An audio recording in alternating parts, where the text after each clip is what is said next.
In 1803, the war between England and France reignited, with Napoleon of France proclaiming himself emperor. The confrontation between the two nations grew increasingly intense.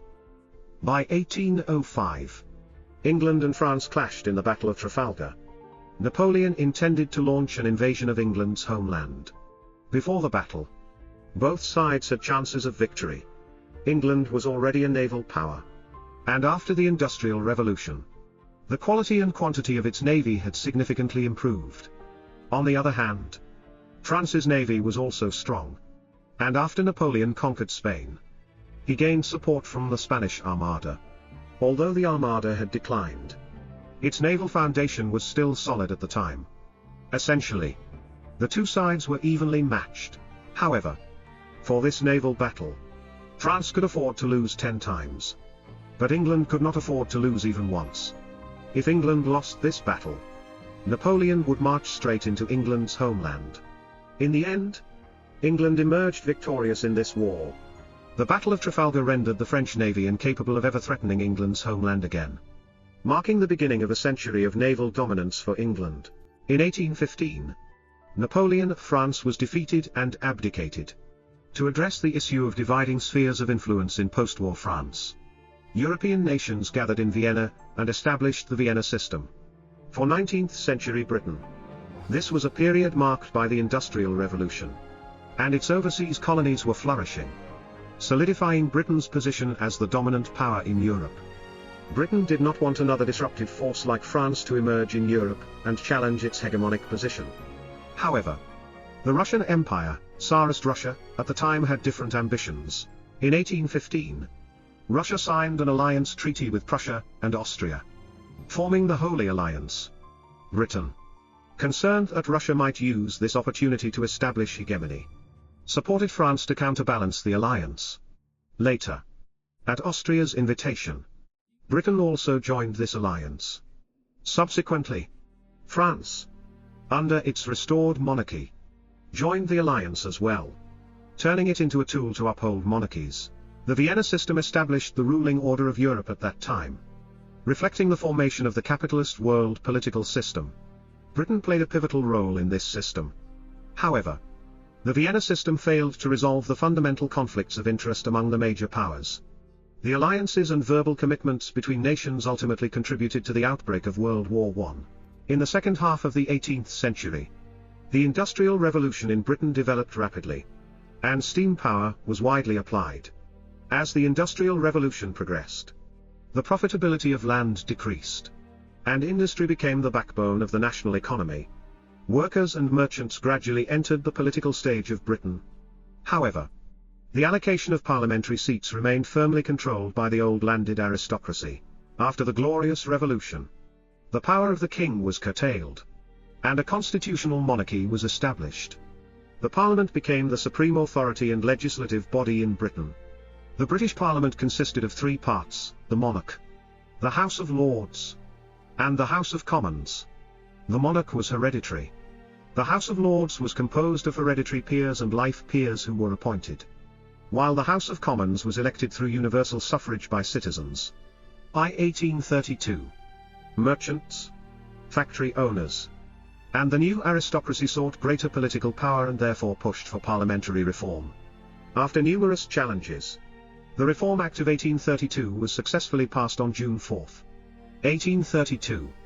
Merchants and factory owners eventually emerged victorious, with parliamentary seats being redistributed more evenly by region, and industrial areas gaining representation. This reform set a precedent for future parliamentary reforms and allowed factory owners and merchants to gain a voice in Parliament, enabling them to establish freer trade policies that propelled Britain to become a global trade power. While factory owners and merchants gained power through the 1832 parliamentary reform, the working class remained excluded from political life. To secure political rights and protect the interests of the broader working class, British workers launched 3 Chartist movements. However, all 3 ended in failure. Karl Marx and Friedrich Engels summarized the experiences of the workers' movements and published the Communist Manifesto, using the theory of scientific communism to guide subsequent struggles of the working class. Although the Chartist movements in Britain failed, they were, in fact, the first large-scale workers' movements in the world. These movements not only provided valuable lessons in struggle and facilitated the publication of the Communist Manifesto, but also inspired workers around the globe to continue fighting for their political rights. The parliamentary reform of 1832 also promoted the abolitionist movement in Britain. Since John Hawkins initiated the black slave trade in 1562, Britain had engaged in nearly 300 years of slave trading. In the latter half of the 18th century, the slave-based colonial economy grew rapidly. But the miserable lives and fates of black slaves were gradually exposed through newspapers and books, leading to growing public support for the abolitionist movement. The Industrial Revolution brought rapid economic development, reducing the importance of the colonial economy. In particular, after the parliamentary reform of 1832, the number of seats representing industrial regions in Parliament increased significantly, leading to a series of attacks on colonial interests. Eventually, in 1833, Britain passed the Abolition of Slavery Act. By August 1834, all slaves within the British Empire were freed. The enactment of Britain's Abolition of Slavery Act not only ended slavery within the empire but also influenced abolitionist movements in Europe and the Americas. In the 1840s, Western capitalist countries, propelled by the momentum of the Industrial Revolution, experienced rapid development. To expand their markets and secure sources of raw materials, European and American powers intensified their colonial conquests. After completing the Industrial Revolution, Britain needed a vast market to export its goods, and China was an ideal choice. Becoming a significant destination for British goods, China's luxury products, such as tea, silk, and porcelain, were highly popular in the European market, leading the British to desire open trade with China. However, industrial goods like wool and nylon exported by Britain were not favored by the Chinese. The Qing government refused Britain's trade requests, resulting in a massive trade deficit that caused significant dissatisfaction among the British. To alter this unfavorable trade situation and profit from China, the British East India Company and other British traders began flooding the Chinese market with opium. The opium trade caused severe harm to Chinese society, leading to a massive outflow of silver and devastating the physical and mental health of the population. In December 1838, Emperor Daoguang appointed Lin Zhechu as the imperial commissioner and sent him to Guangdong to address the opium problem. This led to the famous destruction of opium at Hunan. By 1840, the British government used this event as a pretext to launch the First Opium War against the Qing government. The war ended in the Qing dynasty's defeat, forcing them to pay reparations and cede territory. The two sides signed the Treaty of Nanking, the first unequal treaty in China's history. This marked the beginning of China's territorial cessions, indemnities, and tariff concessions, severely damaging the nation's sovereignty and reducing China to a semi-colonial, semi-feudal society, between October 1856 and October 1860. In an effort to further open the Chinese market and expand their interests in China, Britain and France, with support from the United States and Russia, used the Arrow Incident and the Mok Siang Affair as pretexts to jointly launch the Second Opium War. This war forced the Qing government to sign additional unequal treaties, including the Treaty of Agan, the Treaty of Tianjin, and the Convention of Peking.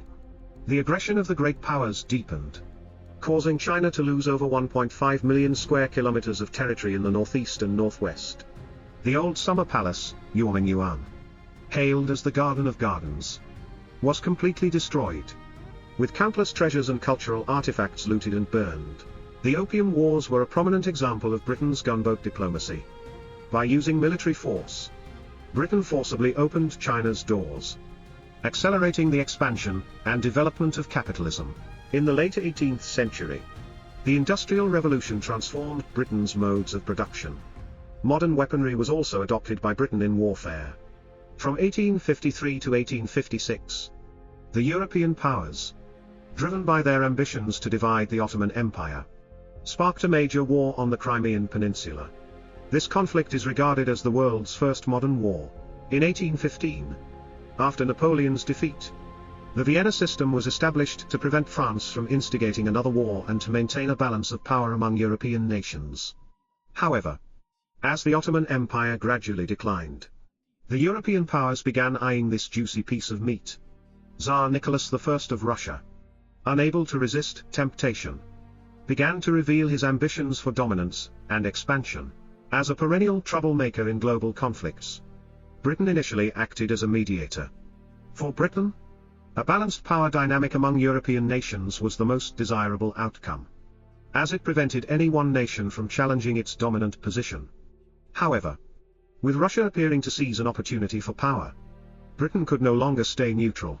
They sought to negotiate with Nicholas I, but he completely ignored their overtures. In 1853, Ottoman and Russian forces clashed fiercely at Sinope, resulting in the total defeat of the Ottoman army. News of this battle quickly reached Paris and London, prompting Britain to take action. When negotiations failed, war became inevitable. Napoleon III of France, eager to restore the glory of the French Empire, enthusiastically joined forces with Britain. In 1854, the Anglo-French alliance declared war on Russia.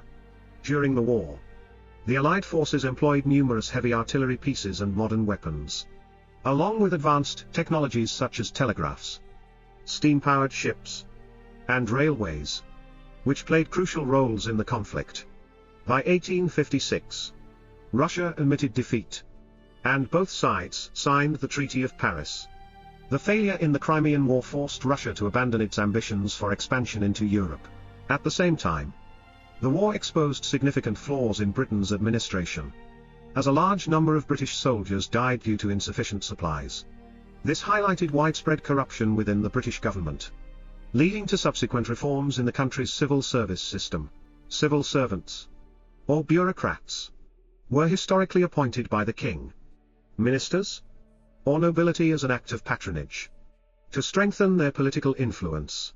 The two major parties in Parliament often engaged in covert operations to place their loyalists in key departments that controlled core interests, in contrast to the relatively regulated system for military officers, who typically graduated from military academies.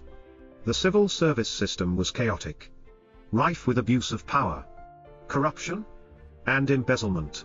In 1854, Northcote and Trevelyan authored a renowned report, the Northcote-Trevelyan Report, which proposed selecting officials through competitive examinations. However, implementing this proposal would have displaced a large number of existing officials. Consequently, Prime Minister Aberdeen outright ignored the proposal. It wasn't until the Times reported on the Crimean War, exposing how government corruption and incompetence had caused severe shortages in logistics and supplies, leading to the deaths of many soldiers, that the matter drew national outrage. The news sparked a public outcry across Britain, forcing Aberdeen to resign. His successor subsequently implemented the reform plan. By 1870, the British government issued the Second Order in Council, fully establishing an open civil service examination system. This marked the replacement of the patronage system with a merit-based examination system. The establishment of the modern British civil service system played a pivotal role in combating oligarchic aristocratic rule and advancing democratic political reforms by the bourgeoisie. Moreover, Britain's civil service reforms significantly influenced the development of civil service systems across Europe.